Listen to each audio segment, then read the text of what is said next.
Tying it all together. I spent hours just looking at the document I wrote, unsure how to conclude it by tying it all together. Many times I have wished I could just write the end in place of writing out a developed conclusion. Coherence was key.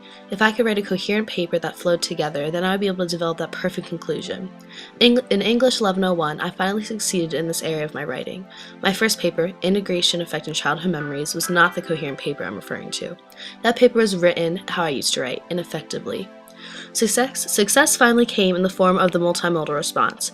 I had the freedom to write about whatever I wanted and turn my writing into a video. It was clear to me immediately what I wanted to write about, winning the PIAA state championship in soccer in my senior year of high school. This was something that was very close to my heart and something I knew I could easily and enjoyably write about. The Oxford Dictionary defines coherence as the quality of forming a unified whole. In my first essay, Integration Affecting Childhood Memories, I had no problem writing about the subject. The problem was unifying it as a whole and making it easy to follow for the reader.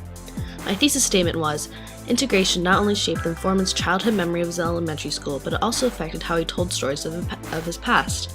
Everything I wrote about should have gone back to that thesis statement. It all should have tied together. Instead, my fourth body paragraph introduced new material that did not tie back to my thesis statement at all. Integration was a very important part in the United States' progression into a country of equal rights. This paragraph had no right being in my essay, and my teacher's comments on this paragraph were, "You need to help your audience understand how this paragraph helps to complicate and confirm your thesis." She was right. This paragraph only confused my audience because I was jumping from integration affecting childhood memories to integration equal rights. This first essay was a big eye-opener to me and how often I put in needless, confusing material that did not flow with the rest of my paper. In my next paper, the biography, this all changed. I wanted to do a great job in that biography because I wanted to redeem myself for my terrible first paper. Due to the freedom of choosing the subject, the process of writing the script was very fluid and fun. It all came down to the concluding words, though.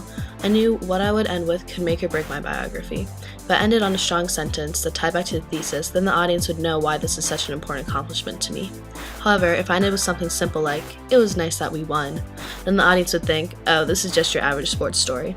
This is not your average sports story. So I ended my biography with a thought I had introduced in the introduction.